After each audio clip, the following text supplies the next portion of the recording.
Saludos, Ecuador Inmediato, comunidad en general. Siento rabia e indignación al reflejar en este titular. ¿Qué carajos hacían Diana Salazar y Ronnie Aliaga?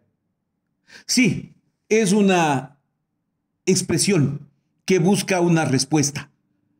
Señoras y señores, esta semana un proceso de investigación de dos periodistas, José Olivares y Ryan Grim, de dos medios de comunicación, el uno de Brasil, de Interceptor, y el otro de Traun, desde los Estados Unidos, han logrado filtrar más de 1.500 mensajes entre Diana Salazar y Ronnie Aliaga, que por cierto el asambleísta ya lo venía haciendo desde hace tiempo atrás, para reflejar cómo y de qué manera los Estados Unidos y el anticorreísmo ampón en el Ecuador, con Diana Salazar a la cabeza, el embajador norteamericano Michael Fitzpatrick y otros, se metieron en el país para el asesinato de Fernando Villavicencio, interferir en las elecciones, impedir que la Revolución Ciudadana gane en el 2023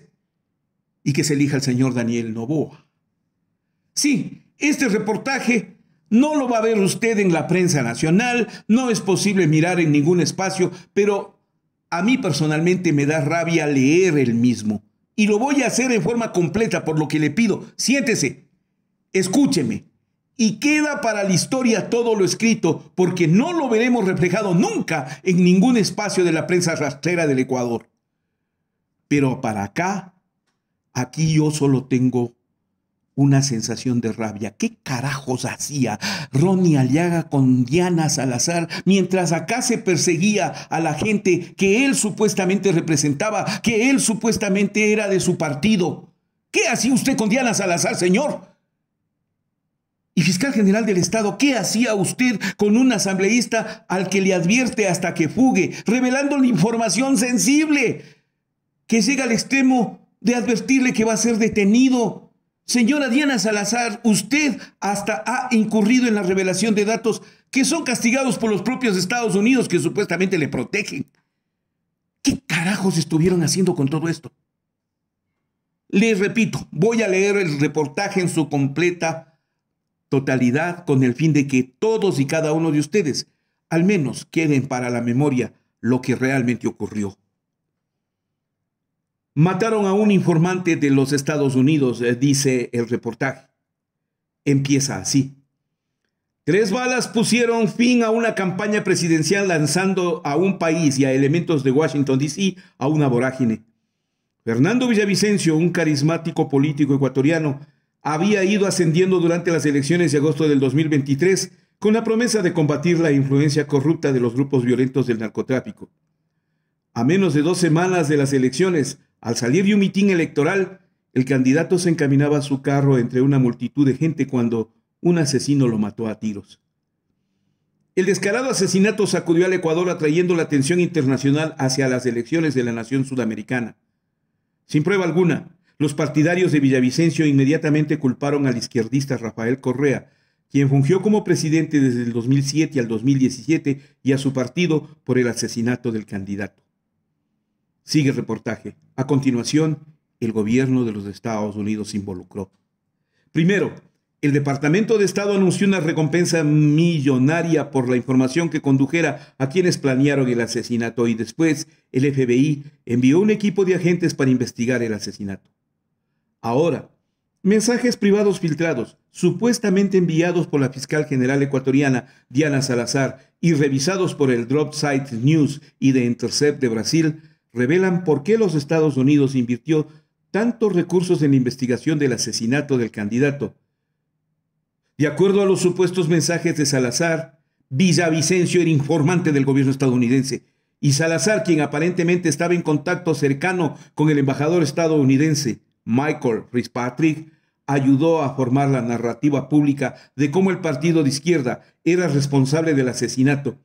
Una maniobra que evitó con éxito que los correístas regresaran al poder, acelerando dramáticamente el vertiginoso descenso del Estado ecuatoriano. La sensible revelación es una de muchas que surgen de una serie de supuestos chats filtrados entre un ex asambleísta ecuatoriano y una cuenta que él alega pertenecía a Salazar. Dropsite es el primer medio en inglés con acceso completo a los explosivos chats que revelan la maquinaria interna de un ataque con fines políticos en contra del principal partido político de izquierda, la Revolución Ciudadana. Todo con la bendición de los Estados Unidos. Algunos mensajes han sido reportados por los medios ecuatorianos, quienes en gran medida han trivializado la historia. La prensa extranjera ha ignorado las filtraciones que ofrecen una mirada poco común e íntima de un ejemplo del modus operandi clandestino de la derecha respaldada por los Estados Unidos. Este modus operandi en la última década ha engañado a medios de comunicación, promoviendo movimientos reaccionarios, revisando o reversando logros sociales y causando estragos políticos en Brasil, en Perú, en Guatemala, en Argentina, en Bolivia, en Venezuela, en Honduras y más allá. Ya ven lo que hace la prensa rastrera. A su vez, estos métodos han captado la atención del expresidente Donald Trump de los Estados Unidos, quien intentó poner al Departamento de Justicia estadounidense en contra de sus adversarios políticos. Ni allá se mide. Los supuestos mensajes de Salazar ahora son sujetos de investigación por colegas de Salazar, quien actualmente está enfrentando un juicio político por incumplimiento de funciones en la Asamblea Nacional. Un proceso principalmente liderado por el partido izquierdista del país, la Revolución Ciudadana. En mayo de este año, 2024, un abogado basado en Florida, que representa a un hombre ecuatoriano implicado en una de las investigaciones de Salazar, Javier Jordán, escribió una carta al Comité Judicial de la Cámara de Representantes y al Departamento de Justicia de los Estados Unidos diciendo que esos mensajes violan diversas leyes federales. El abogado recomendó a los Estados Unidos poner a Salazar en la lista negra, no es una ironía, por revelar información gravemente sensible y confidencial acerca de las agencias policiales estadounidenses.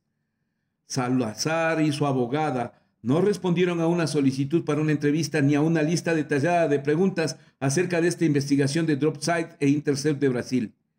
Ella nunca ha negado que los chats entre ella y Ronnie Aliaga le pertenecen, pero Salazar ha dicho que toda esta trama es un circo político que intenta contaminar una de las investigaciones más importantes. En marzo de este 2024, cuando el asambleísta comenzó, se refieren a Ronnie Aliaga, a compartir los chats, Salazar dijo en X, previamente conocido como Twitter: "Me mantendré concentrado en lo importante, la desesperación no tiene límite y no desviará nuestra atención". Desde su nombramiento en abril del 2019, Salazar se ha convertido en una de las aliadas más fuertes de Washington en Ecuador, con funcionarios estadounidenses defendiéndole como una guerrera contra la corrupción. El Departamento de Estado le otorgó un premio y a fines de este año será galardonada con otro del Centro Woodrow Wilson. Y Samantha Powers, la administradora de USAID, escribió un elogiante perfil para la revista Time. Incluido hasta le nombraron una orquídea acá en el Ecuador, ¿no es cierto, señora Cacatbatse? El apoyo de los Estados Unidos es esencial para alguien que no es de izquierda y con aspiraciones políticas. Con la excepción de la presidencia de Correa, las relaciones bilaterales con Ecuador han sido históricamente tan fuertes que en el año 2000 Ecuador llegó a reemplazar su propia moneda por el dólar, Yamil Maguad. Diana Salazar ha liderado una serie de procesos judiciales de alto perfil para erradicar, como ella misma ha afirmado, la corrupción en Ecuador, generando un fervor nacional de sentimientos anticorrupción y antipolíticos. Entre los blancos de sus investigaciones se encuentran los tres últimos expresidentes, Rafael Correa, Lenín Moreno y Guillermo Lasso. El juicio político emprendido por los opositores políticos acusa a Salazar de retrasar casos, incluyendo los vinculados a los expresidentes derechistas Lasso y Moreno. Ahora, los cientos de mensajes privados muestran que Salazar pudo haber revelado información sensible acerca de las investigaciones, asimismo dando credibilidad a las acusaciones de los correístas, aquellos leales al movimiento político de Correa, de que ella ha participado en un patrón de acciones con fines políticos, incluyendo la persecución agresiva de casos vinculados a políticos de izquierda y a la vez demorando casos que vinculan a políticos de derecha proestadounidenses. Los mensajes intercambiados con Ronnie Aliaga, un hombre de confianza que anteriormente pertenecía a la Revolución Ciudadana, el partido de Correa, ponen en duda la ética y la imparcialidad de Salazar. La relación entre Aliaga y Salazar, aparentes rivales políticos, sigue siendo una fuente de misterio e intriga en Ecuador.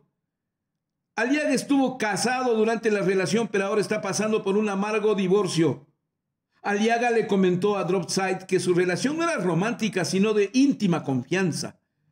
Independientemente de cuál sea el caso, los mensajes en donde el supuesto contacto de Salazar se la registra como la señó, se leen como los de dos personas cercanas que intercambian información política con la relación enredándose, mientras el papel de Aliaga en las investigaciones de Salazar va fluctuando. En una entrevista, Aliaga afirmó que no sabía por qué Salazar estaba compartiendo la información sensible. Tanto usted como yo, que lo cuento, me confunde, lo dijo Aliaga a Dropside. Si éramos adversarios políticos, ¿por qué había esa comunicación o afinidad en esa conversación? No lo sé. Qué bárbaro el señor Aliaga, ¿no? Aliaga le proporcionó a Dropside las conversaciones intercambiadas en una plataforma de mensajes privados y anónimos que él grabó y guardó.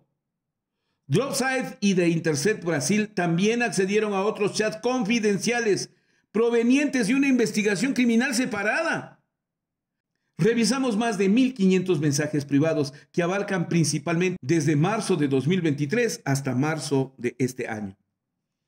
La publicación de estos mensajes se da en un momento decisivo en la historia ecuatoriana. No hace mucho, Ecuador era en muchos sentidos la envidia de Latinoamérica. Hoy en día, con el derrumbe de la economía, con el gasto social devastado y la violencia política resultado de un crimen organizado empoderado, están acabando con la popularidad del actual presidente de derecha, un heredero de una multimillonaria fortuna bananera. Se trata de Daniel Noboa Asín. Mientras la narcoviolencia expone el desmoronamiento político del país, dos figuras intentan definir el momento. El actual presidente Daniel Noboa, quien ha optado por un enfoque militarizado de mano dura, respaldado por los Estados Unidos para combatir el crimen organizado, y Salazar, Diana Salazar Méndez, quien continúa alterando el orden político con investigaciones que, según ella, intentan eliminar la corrupción y el tráfico de drogas. Inevitablemente, el cambio tan dramático de la suerte ecuatoriana tiene múltiples causas, pero el destino del Ecuador sigue un patrón particular que en años recientes ha venido a perturbar a muchos países de la región, muchas veces con el apoyo secreto del gobierno de los Estados Unidos y beneficiando a las empresas estadounidenses y a sus aliados locales de derecha. Estas son las supuestas revelaciones de gran alcance que vienen de los chats filtrados. Diana Salazar pudo haber demorado una investigación acerca de los empresarios vinculados al expresidente de derecha Guillermo Lasso para perjudicar a los candidatos de izquierda durante las elecciones anticipadas del 2023. Diana Salazar admitió que el gobierno estadounidense no quería que el movimiento Revolución Ciudadana de Correa ganara las elecciones del 2023. Quien en la cabeza de Rafael Correa escribió la seño. Salazar le advirtió a Aliaga acerca de una inminente investigación sobre su presunta corrupción y lo alentó a huir del Ecuador antes de su orden de arresto. Diana Salazar afirmó que Fernando Villavicencio, el candidato presidencial que fue asesinado, era informante del gobierno de los Estados Unidos, antes de alentar a Aliaga a que se convirtiera en testigo colaborador de la Fiscalía estadounidense. De acuerdo a los mensajes, Salazar supo que un grupo criminal había sido responsable del asesinato de Villavicencio. A pesar de saber esto, la oficina de Diana Salazar manejó la teoría de que el asesinato había sido orquestado por Rafael Correa y sus aliados, permitiendo así que circularan acusaciones en contra de Correa y potencialmente jugando un papel decisivo en las elecciones del 2023. Diana Salazar alegó que el FBI borró información confidencial del teléfono de Villavicencio durante la investigación del asesinato por parte de la agencia estadounidense antes de entregar el contenido a la oficina de Diana Salazar, o sea, a la fiscalía, a la que la seño se refirió como fraude procesal. Salazar podría estar utilizando su cargo para castigar a un destacado ex juez, se refiere a Wilman Terán, que de destacado no tiene nada, quien actuó en contra de los intereses policiales del gobierno estadounidense. El reportaje sigue y dice la relación secreta de Salazar. Ronnie Aliaga ha dicho públicamente que entre el 2021 y principios del 2024, él y Diana Salazar sostuvieron una relación secreta. A lo largo de este periodo, él dice que intercambió mensajes con Salazar a través de una aplicación llamada Confide, que elimina los mensajes poco después de ser leídos. Mientras Aliaga recibía los mensajes, él utilizó otro teléfono para grabar video de los chats entrantes. Un análisis forense ordenado por Aliaga y revisado por DropSite confirma que los mensajes provenían del celular personal de Aliaga. Antes de la segunda ronda de las elecciones del 15 de octubre del 2023, Diana Salazar asistió a una cena en la residencia del embajador de los Estados Unidos, Michael Fitzpatrick. Y más tarde, la seño envió mensajes a Ronnie Aliaga con detalles de la reunión. Ella reveló en los mensajes a Aliaga que habían 3 oficinas separadas del FBI a cargo del caso Villavicencio, en Nueva York, en Houston y en Miami. Dice la seño, esto es heavy. Hay 3 oficinas del FBI investigando el tema, 3 oficinas federales, División Miami, New York y Houston. Ella añadió en un texto que a los Estados Unidos le preocupaba que los correístas estuvieran subiendo en las encuestas y que pudieran regresar al poder. Minutos después, la seño afirmó que Villavicencio había sido informante del gobierno de los Estados Unidos. ¡Qué asco, carajo! En los chats, la seño menciona que 7 sospechosos acusados de haber participado en el asesinato de Villavicencio, los mismos que fueron asesinados días antes de prisión, iban a ser enviados a Nueva York por haber asesinado a un informante del gobierno estadounidense. Dice la seño, es más, a los detenidos los iban a llevar a Nueva York porque mataron a un informante del gobierno. Durante esa misma conversación, la seño, se refiere a Diana Salazar, compartió con Aliaga detalles del testimonio de un supuesto testigo, quien se especulaba estaba al tanto de la planificación detrás de bambalinas del asesinato de Villavicencio. Los abogados, representando a la familia de Villavicencio, no respondieron las preguntas detalladas por este artículo. Según la seño, efectivamente fueron los líderes de los Lobos quienes ordenaron el asesinato de Villavicencio, planeado con un mes de anticipación. Los Lobos son un poderoso grupo de criminales más grandes de Ecuador, supuestamente aliados con el poderoso cartel Jalisco Nueva Generación de México, y son conocidos por el tráfico de drogas, la minería ilegal y otros actos criminales. En los mensajes ella aclara que 2 líderes de medio rango de los Lobos, Carlos Edwin Angulo Lara, alias el Invisible, y Darío Gabriel Suárez Bedón, alias el Chino Honda, estuvieron detrás del asesinato de Villavicencio. Angulo Lara acaba de ser condenado a 34 años en su papel en el asesinato.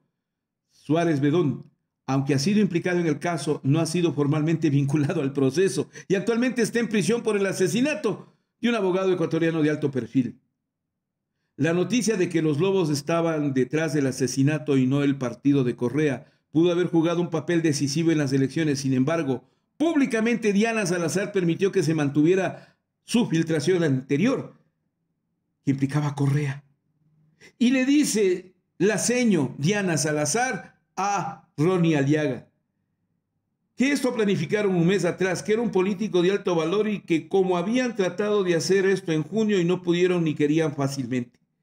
Por eso ingresa el Invisible. Originalmente él estaba encargado de hacer todo, era el Chino, quien mandó a matar a Harrison Salcedo. Se refiere con ello al abogado conocido. La seño dice, efectivamente, fueron los líderes de los Lobos. Vuelve a decir la seño, cuando ya quedaron muy en evidencia les hicieron salir a desmentir, por eso el Chino y el Invisible son de los Lobos. Ratifica la seño. Ellos hicieron llamada con todos, los 30 que participaron para darles instrucciones y explicaron la necesidad de desaparecerlo. Desde prisión, dice Diana Salazar, presuntamente, el Invisible se hizo cargo de la trama del Chino, quien previamente había ordenado el asesinato de Harrison Salcedo, ex abogado del ex vicepresidente Jorge Glass y de miembros de la banda de los Choneros, los principales rivales de los Lobos. Además, la seño dice que el Chino y el Invisible llamaron e hirieron instrucciones a los demás. Ellos dieron la orden desde la cárcel. A pesar de esta información, semanas antes de las elecciones, Salazar nunca contradijo públicamente la filtración de su oficina, o sea, la fiscalía, implicando a Correa. Este no es el único caso de aquella época en la cual Salazar habría manejado acusaciones de forma lenta. En diversos mensajes enviados a Ronnie Aliaga, Laceño reveló su sesgo anticorreísta en lo relacionado a uno de los casos más importantes que había trabajado y que implicaba en ese entonces al presidente derechista Guillermo Lasso. Los chats filtrados revelan que ella explícitamente demoró el caso por razones políticas. Un texto del 29 de septiembre muestra la supuesta cuenta de Salazar, mencionando que solamente avanzarían en el caso después de la segunda vuelta de elecciones del 2023 para evitar así fortalecer o favorecer al partido Movimiento Revolución Ciudadana en las elecciones generales. En esas elecciones el derechista Noboa derrotó a Luisa González con un margen de solo el 3.66%. Y no manejó las elecciones. Presidente Noboa, de eso le estaban acusando en México. Y por eso usted invadió la embajada. Dice Laceño, tráfico de influencias. De hecho, voy a procesar después de las elecciones. Antes no, para no ayudarles a ustedes. Al Guillermo Lasso, ya sabe que me lo cargaré a su cuñado. Lasso fue elegido en el 2021. 2 años más tarde, miembros de su círculo íntimo, incluyendo su cuñado, un empresario de alto perfil, fueron acusados, se refiere a Danilo Carrera, ¿no? Fueron acusados de encabezar un plan de corrupción y de tener vínculos con los grupos albaneses del crimen organizado.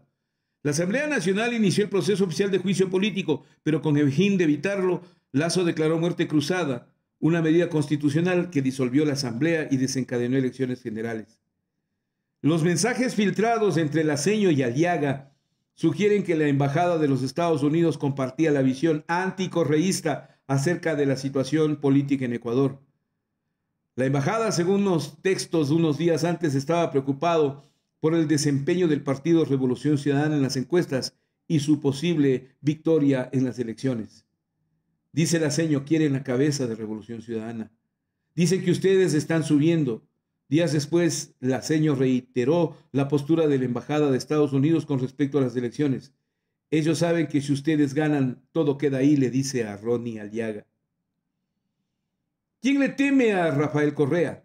En el 2007, cuando Rafael Correa asumió la presidencia, los Estados Unidos advirtió que se uniría a temibles personajes de la izquierda como Fidel Castro, Hugo Chávez y Evo Morales, llevando al país a una dictadura comunista. En el 2006, la entonces embajadora Linda Jewell envió un comunicado al secretario de Estado, posteriormente publicado por Wikileaks, advirtiendo que ninguno de los principales contendientes afectaría tan significativamente a los intereses del gobierno de los Estados Unidos como Rafael Correa. Sería de esperarse que Correa busque ansiosamente unirse al grupo Chávez Morales Kirchner, los líderes nacionalistas populistas sudamericanos, dijo la embajadora. Correa, en efecto, estrechó sus vínculos con Cuba, Bolivia y Venezuela, criticando el dominio estadounidense en la región, particularmente la presión del Fondo Monetario Internacional y el Banco Mundial para reducir impuestos, regulaciones y servicios públicos. En cambio, Correa duplicó el gasto social y redujo sustancialmente la desigualdad, a la vez que recortó el déficit nacional y redujo la influencia del Fondo Monetario Internacional. También se deshizo de una base militar estadounidense en Ecuador. A pesar de la crisis financiera mundial del 2008 y del colapso de los precios petróleo en el 2014, Ecuador continuó creciendo económicamente, superando en forma significativa el de décadas anteriores, y fue clasificado como uno de los países más seguros de América Latina.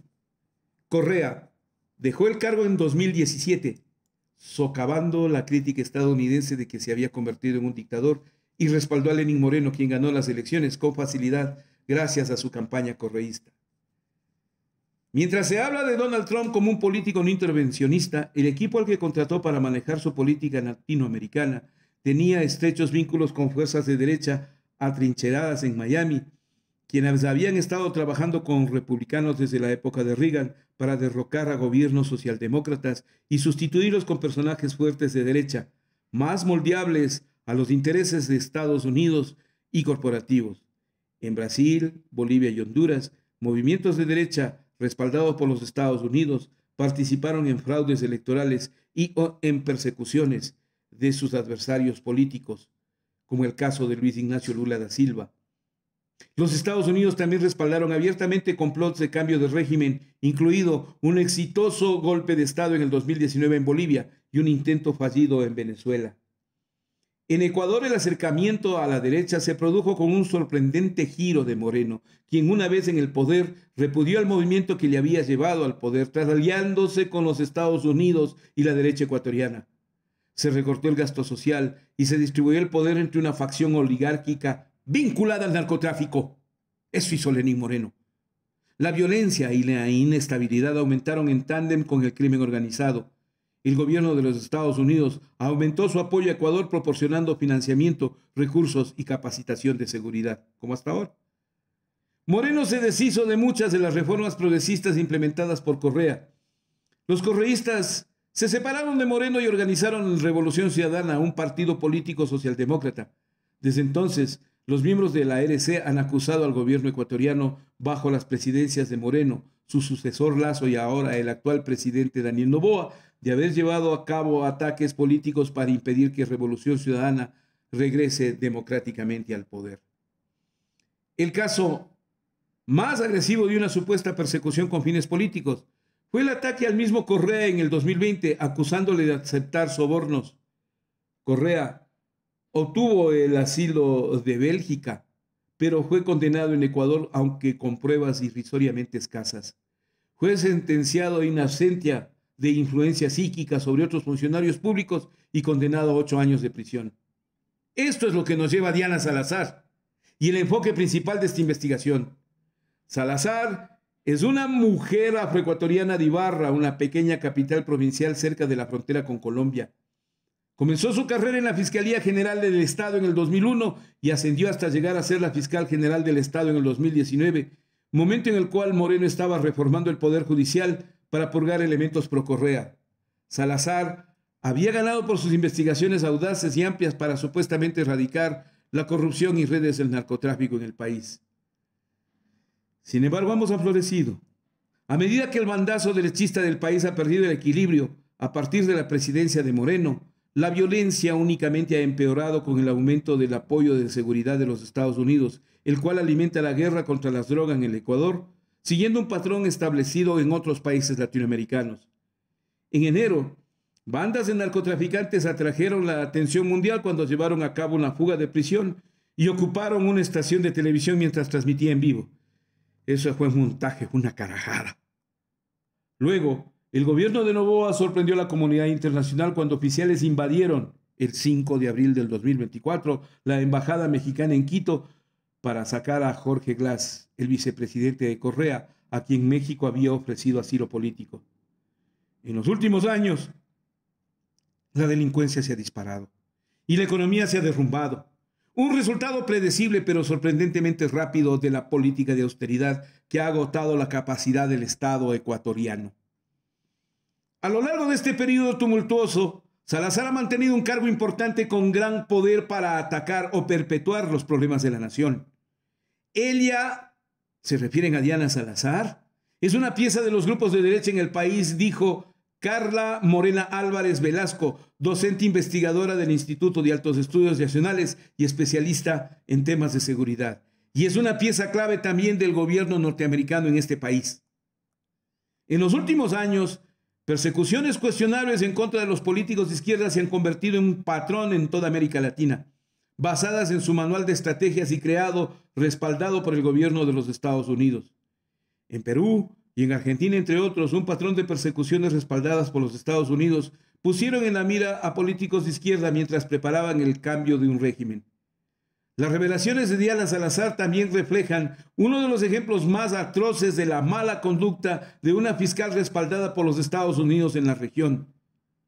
Reportajes explosivos publicados por el Intercept de Brasil, basados en otra filtración de mensajes, revelaron violaciones éticas por parte de un juez y fiscales brasileños, quienes, coludidos entre sí, perpetraron los ataques políticos contra Lula da Silva para impedir su regreso a la presidencia en el 2018.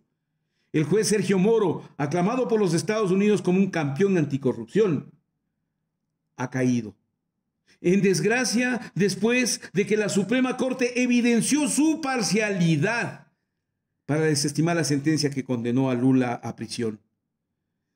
De acuerdo a los mensajes revisados por Dropsite y The Intercept de Brasil, la práctica de iniciar persecuciones con fines políticos respaldados por los Estados Unidos ha llegado a Ecuador. Diana Salazar, dice el reportaje, ha sido la punta de lanza de la más brutal persecución y la principal autora de la judicialización de la política en Ecuador, dijo Andrés Arauz, el secretario ejecutivo de Revolución Ciudadana, el partido izquierdista de Correa en Ecuador. La persecución política contra el expresidente Rafael Correa para impedir su presencia y participación en la vida política del Ecuador ha sido particularmente cruenta y le ha hecho un gran daño al progresismo, a la democracia y al Estado de Derecho en nuestro país. La fiscal Salazar, desde su designación irregular y hasta el último de los allanamientos politizados, ha sido un claro instrumento del proyecto político de descorraización y de lucha contra el progresismo en Ecuador, añadió Arauz.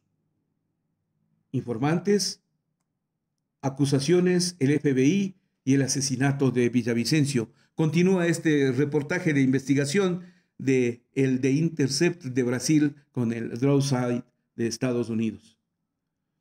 El asesinato de Fernando Villavicencio tuvo un gran impacto en el resultado de las elecciones de 2023 debido a que Villavicencio había sido muy crítico del correísmo y del partido RC.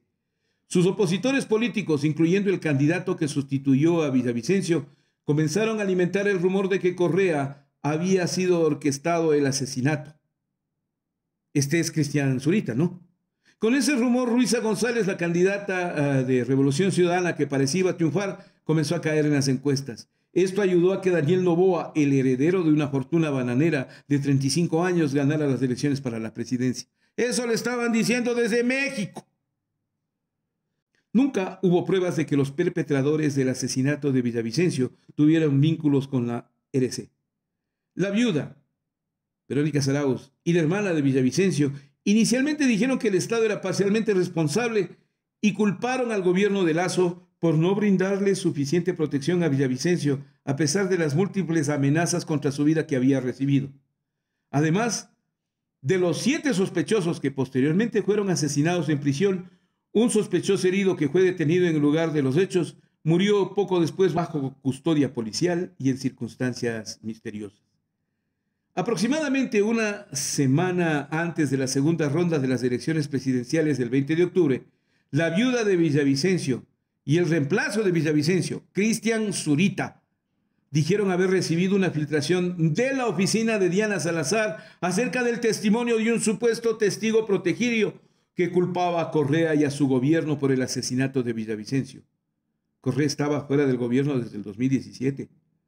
Salazar nunca contradijo públicamente esa supuesta filtración de su oficina, a pesar de haber negado en el pasado la veracidad de otros rumores acerca del caso. La acusación sacudió las elecciones y provocó que la izquierda cayera en las encuestas. La cuestión de la responsabilidad llegaría a dominar la conversación en torno a las elecciones y la implicación de que el partido de Correa había estado involucrado ayudó a hundirlos en las urnas a mediados de octubre. La Seño afirmó que ella y el embajador de Estados Unidos en Ecuador, Michael Fitzpatrick, tuvieron conversaciones cándidas y privadas acerca de la elección y el asesinato de Villavicencio. El Departamento de Estados Unidos no respondió a preguntas detalladas de esta investigación. Durante mucho tiempo hubieron rumores de que Villavicencio, un ex periodista que luego fue elegido para la Asamblea Nacional, era un informante del gobierno estadounidense. En una entrevista en el 2016, Villavicencio hizo bromas sarcásticas acerca de sus vínculos con la CIA y el FBI. También fue acusado en Ecuador de usar información confidencial para usar para maniobras políticas contra sus adversarios. El testimonio del testigo, entre comillas, de los mensajes de octubre, fue leído parcialmente y en voz alta en una audiencia el 27 de febrero de este 2024 y coincide con la seño que le había enviado a Ronnie Aliaga meses atrás. En su testimonio, el testigo dijo que el Chino Honda, líder de medio rango de los Lobos, había estado a cargo del complot. Un plan anterior para matar a Villavicencio había sido abandonado por considerarse demasiado difícil de ejecutar y los involucrados no estaban dispuestos a continuar. Después de esto, el Invisible, otro líder encarcelado de medio rango de la pandilla de los Lobos, asumió el liderazgo del plan con su propio equipo de sicarios colombianos. Cuando oficiales le preguntaron al testigo acerca de los motivos del asesinato, él declaró que se hizo por temor a que Villavicencio endureciera las penas en caso de ganar las elecciones. Continúa el reportaje diciendo: la seño le dijo a Ronnie Aliaga que estaba muy consternada por lo que los Estados Unidos pudieran enterarse en la examinación del teléfono de Villavicencio. Esto también fue soportado por otros acontecimientos. En noviembre, miembros de la familia de Villavicencio declararon públicamente que entregaron el teléfono de Villavicencio directamente al FBI debido a la falta de confianza en las instituciones ecuatorianas para llevar a cabo la investigación. Posteriormente, el FBI entregó a los funcionarios ecuatorianos un dispositivo supuestamente con contenidos del teléfono.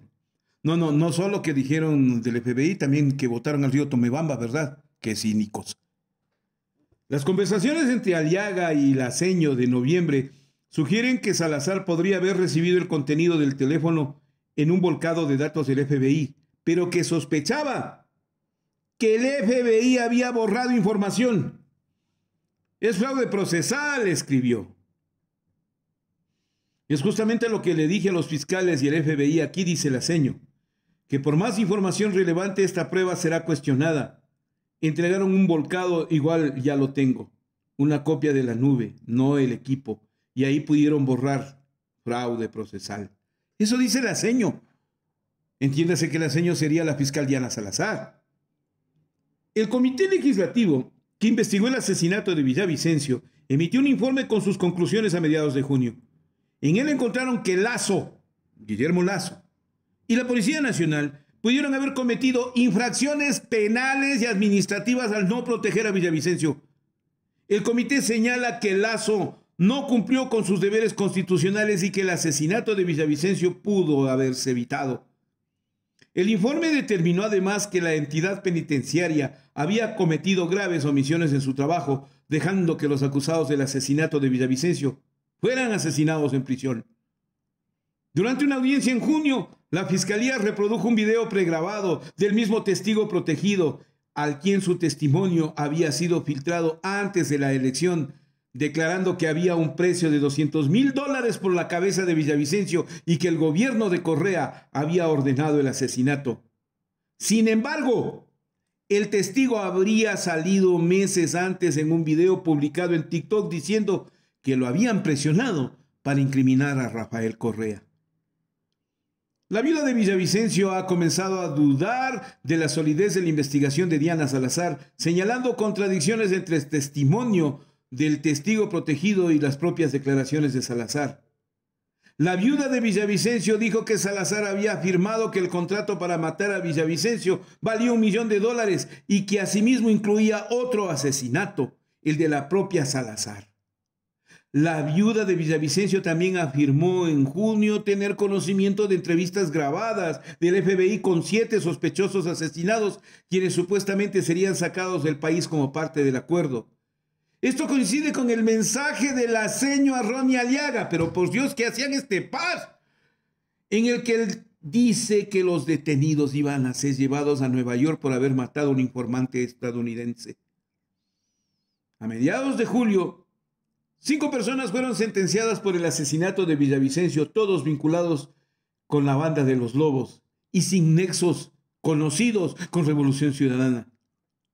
A un año del asesinato de Villavicencio, la familia sigue disgustada con Salazar, se refiere a Diana Salazar, demandando una persecución más agresiva.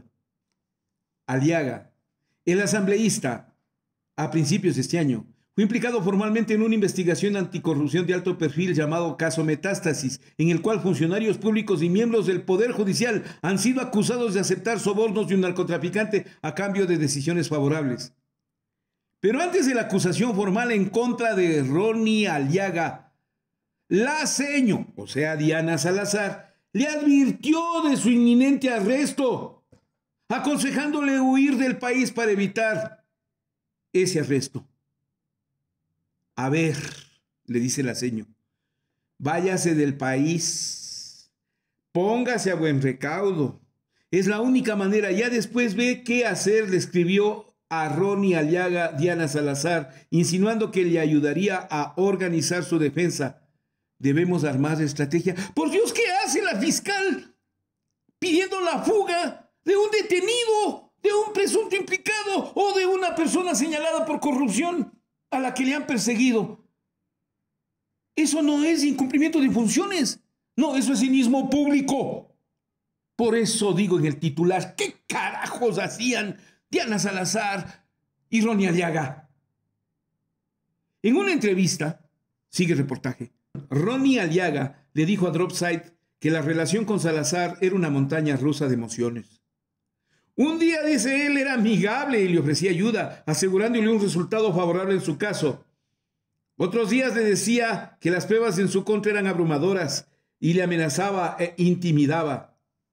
Aliaga dice que comenzó a grabar todos los mensajes para su propia protección, redoblando sus esfuerzos por grabar los mensajes cuando la fiscal le comenzó a amenazar e intimidar con relación con el caso Metástasis y las investigaciones hacia el Partido Revolución Ciudadana. Ronnie Aliaga ha declarado públicamente que los cargos en su contra son falsos. Ha huido de Ecuador, donde ahora es considerado un prófugo de la justicia. Pero huyó porque fue advertido por Diana Salazar, pues. En marzo de este año, Ronnie Aliaga comenzó a hacer públicas sus revelaciones en una serie de videos publicados en X, anteriormente conocido como Twitter, y en Instagram. Y a pesar de que generaron el interés mediático y controversia en Ecuador, en gran medida han sido ignorados por los medios estadounidenses. Salazar no ha negado públicamente que los chats le pertenecen. Repito, Diana Salazar no ha negado públicamente que los chats le pertenecen. Ronnie Aliaga solicitó un análisis forense de sus videos por la empresa independiente Digital Forensics Now, basada en Florida, en respuesta a sus denuncias de intimidación, acoso y chantaje por parte de Diana Salazar. Dropside revisó el análisis forense a principios de este año. El alcance de la investigación consistió en investigar 2 teléfonos celulares y analizar las comunicaciones e interacciones entre la cuenta del usuario RA, señor Aliaga, y la señora Diana Salazar, a través de una aplicación de mensajería encriptada Confide, señala el informe forense de esta empresa de FN. Con base a la evidencia disponible, el DFN concluye que hubo comunicaciones grabadas entre la cuenta de Ronnie Aliaga y la seño durante un periodo prolongado discutiendo política, casos criminales y otros asuntos personales. Aliaga también dice que es necesario revelar esos mensajes para que el público ecuatoriano comprenda quién ocupa uno de los puestos de más poder en el país.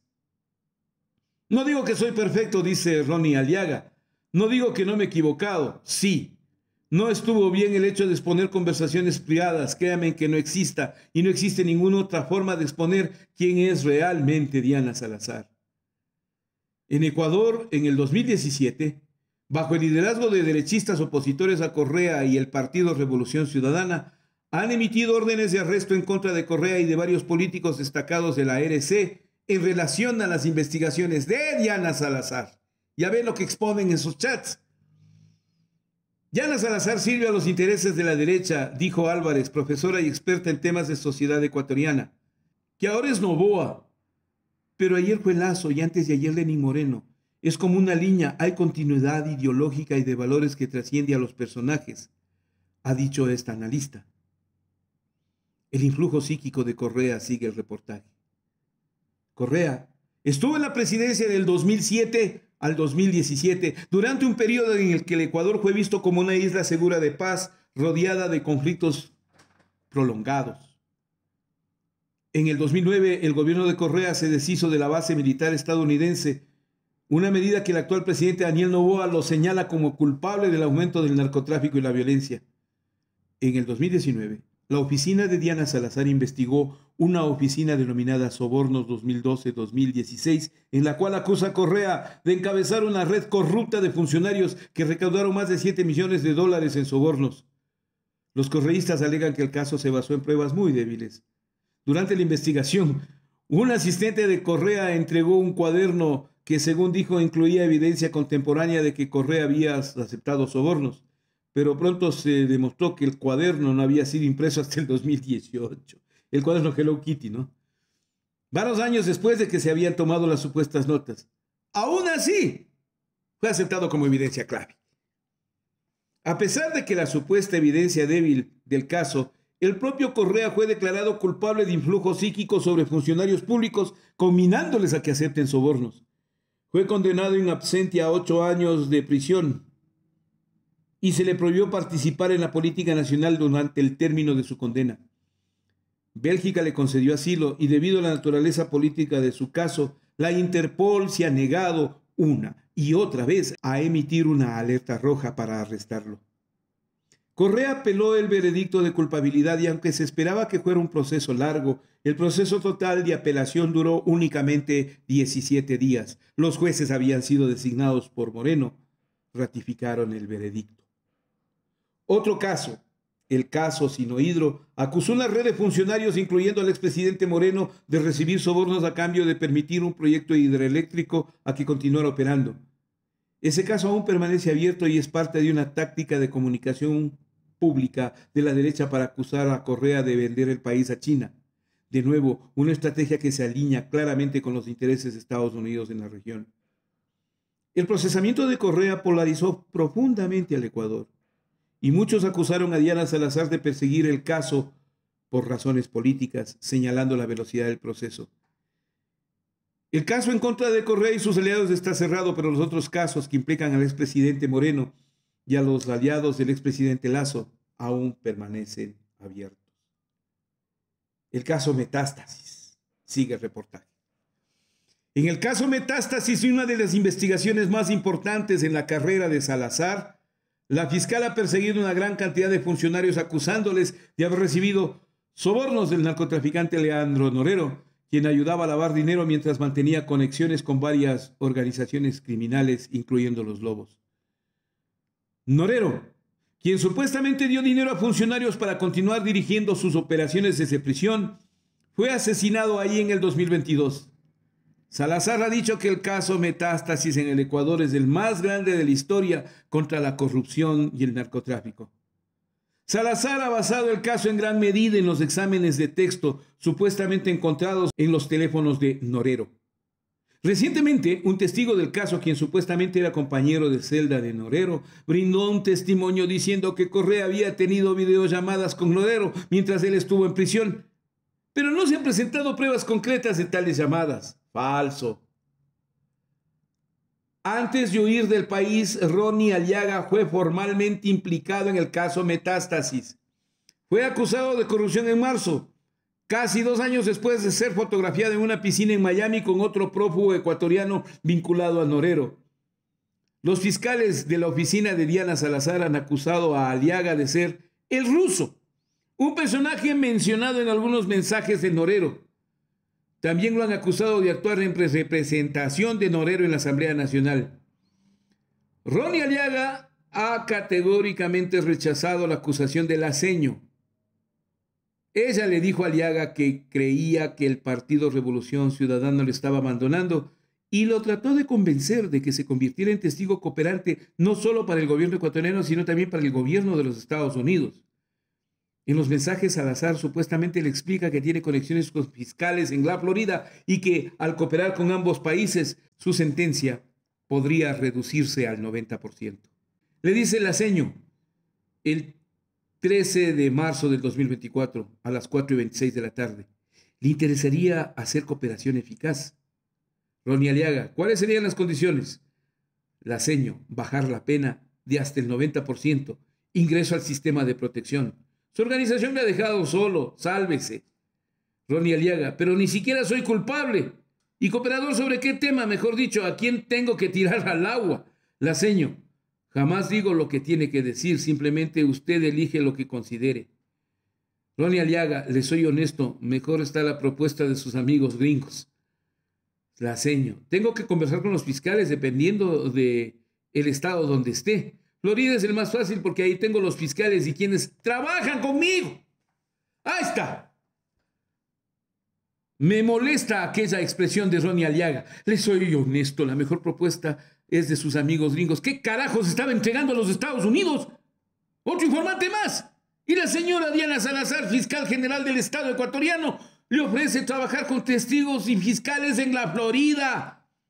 Porque ahí tiene fiscales que trabajan con ella. Dios mío, qué entreguismo. Le dice la seño, podría pedir que haga una cooperación conjunta. Pido a usted y le llaman. Yo allá no puedo hacer acciones individuales. El caso Metástasis se ha enfocado principalmente en funcionarios judiciales considerados aliados de Correa con el pretexto de erradicar la corrupción en el Poder Judicial en el país. En diciembre del 2023, el lanzamiento de el caso Metástasis por parte de Salazar provocó otro escándalo cuando arrestaron a Wilman Terán, al presidente del Consejo de la Judicatura, una autoridad de la Defensoría del Pueblo encargada de supervisar a la Fiscalía de las Cortes. Mientras estuvo en el cargo, Terán encabezaba un proceso para rediseñar una sección del Poder Judicial en el país. Los opositores dicen que Diana Salazar tiene la evidencia que vincula a Norero con funcionarios, incluyendo a Terán, que es escasa, lo que fomenta acusaciones de supuestos motivos políticos. En las últimas semanas ha surgido un nuevo escándalo por parte del testimonio de Terán durante una audiencia en su contra. Él le acusó a Diana Salazar de enviarle emisarios para meterle presión y que fallara en contra de la apelación de Correa en el 2020 y que ahora tiene la sospecha de que le ocultaron evidencia durante el proceso de apelación. Como parte de las audiencias en contra de Terán, él ha presentado nueva evidencia.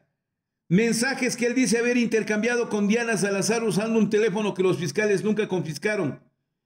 Como en el caso de Aliaga, Terán solicitó una revisión forense de su celular porque un grupo de expertos tiene que hacerlo. El informe está disponible públicamente. En su testimonio, Wilman Terán acusó a Salazar de compartir información confidencial acerca de las investigaciones criminales y dijo que los mensajes incluidos en el informe forense comprueban la falta de ética por parte de la fiscal. Ya van dos lo que le acusan de esto, señora Diana Salazar. Ronnie Aliaga y Wilman Terán, usted comparte las investigaciones. Usted anticipa a que los detenidos fuguen. En una serie de mensajes en el informe con fecha 11 de mayo del 2023, Salazar informó a Terán acerca de una investigación por parte de su oficina relacionada a una decisión del Consejo de la Judicatura. En esa decisión, el Consejo de la Judicatura suspendió a un juez de la Corte Nacional, el máximo tribunal de Ecuador. La decisión del Consejo se produjo a raíz de una denuncia presentada por un hombre anteriormente sentenciado por haber participado en crimen organizado. Posteriormente, Diana Salazar le dijo a Wilman Terán en los mensajes que él y otros 3 miembros del Consejo de la Judicatura estaban siendo investigados y que serían notificados al día siguiente. El 12 de mayo, mensajes muestran que Salazar supuestamente le notificó a Terán que los fiscales allanarían oficinas del Consejo de la Judicatura, lo cual ocurrió ese día.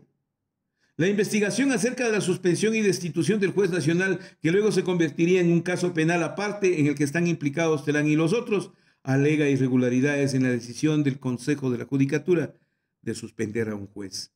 Sin embargo, cuando Terán le preguntó a Diana Salazar por qué la destitución del juez estaba bajo un escrutinio tan intenso cuando otros jueces habían sido destituidos por razones similares, la explicación de la fiscal no mencionó irregularidades. Más bien, de acuerdo a los mensajes que compartió Terán con el tribunal, ella dijo que el caso involucraba a personas importantes y una investigación paralela en los Estados Unidos. O sea, aquí las investigaciones a los jueces, a los fiscales, a los funcionarios, a todo el mundo se hacen en los Estados Unidos, no en la fiscalía, pues. En esencia, Terán y los demás estaban siendo castigados por haber dado paso a la queja de un investigado en una trama de corrupción que involucraban a Estados Unidos y Ecuador, se lee en uno de los supuestos mensajes de Salazar. En los mensajes anteriores del 11 de abril, Diana Salazar le envió a Wilman Terán un mensaje de una persona no identificada informándole acerca de una audiencia de lavado de dinero de Leandro Norero. Este dice que la fiscal Lidia Sarabia de la UAFE y la Embajada de los Estados Unidos están sumamente preocupados por irregularidades del juez. ¿Podría usted llamar al presidente del Consejo de la Judicatura para expresar su preocupación? Me indicaron que el director de la UAFE también le va a llamar. Nosotros, por supuesto, por nuestro lado también. Los medios de comunicación ecuatorianos, han ignorado en gran medida el contenido de los mensajes de Wilman Terán, prestando poca atención a los sorprendentes paralelismos con los mensajes de Ronnie Aliaga. En cambio, la prensa ecuatoriana ha estado en gran medida satisfecha con la negación de la fiscal sobre las acusaciones. En una reciente entrevista, Diana Salazar dijo que el fallo legal de Terán en su contra es un intento de retrasar su caso para que cuando la fiscal se ausente para atender su juicio político haya impunidad en su caso. La semana pasada, la oficina de Salazar allanó la Corte de Justicia para investigar a 2 juezas de alto rango. Esas juezas habían emitido un fallo permitiendo el traslado de Terán a otra prisión para continuar armando su defensa legal. La Asociación Ecuatoriana de Magistrados y Jueces, que propugnan independencia judicial en el país, rechazó fuertemente la redada. Los ecuatorianos están preparándose para las nuevas elecciones del 2025. La primera ronda de votaciones en el Ecuador está programada para febrero del 2025, en las que Noboa se postulará de nuevo a la presidencia. Con lo cual se cierra el reportaje. Este reportaje, dice el pie de nota, ha sido realizado en colaboración con Dropside News, un nuevo proyecto creado por algunos de nuestros amigos de Intercept en Estados Unidos y también en Brasil. La versión está en inglés, así como en otros idiomas. Y también mencionan la política estadounidense sobre la guerra contra Israel, Gaza y asuntos internacionales y muchos más. Créanme que me ha costado muchísimo por mi estado de salud el haber leído completo este reportaje. Pero lo hago por honor a la verdad, porque nadie más lo va a hacer, porque no se va a conocer y no queda para la historia esta investigación realizada por brasileños y norteamericanos que nos ponen en evidencia quién es Diana Salazar. Y repito, y pregunto, y doy con dureza esta expresión: ¿qué carajos hacían Diana Salazar y Ronnie Aliaga intercambiando toda esta información a espaldas del Ecuador, de la justicia y de la verdad? Y no me vengan con que el señor Aliaga ahora puede ser considerado una persona respetable, santa o revolucionaria. No, señor. Yo no juego con esa famosa frase que dice que el enemigo de mi enemigo ahora es mi amigo. ¡No! Aquí hay irregularidades, fallas y miseria humana. Y esto es bueno que lo conozca el Ecuador. Si no se lo pudo conocer en la prensa ecuatoriana, para eso está Ecuador Inmediato. Le espero. Le pido que contribuya a nuestro medio afiliándose a Ecuador Inmediato Premium para seguir contando estas historias. Ecuador Inmediato, 20 años. Yo sigo luchando por la vida.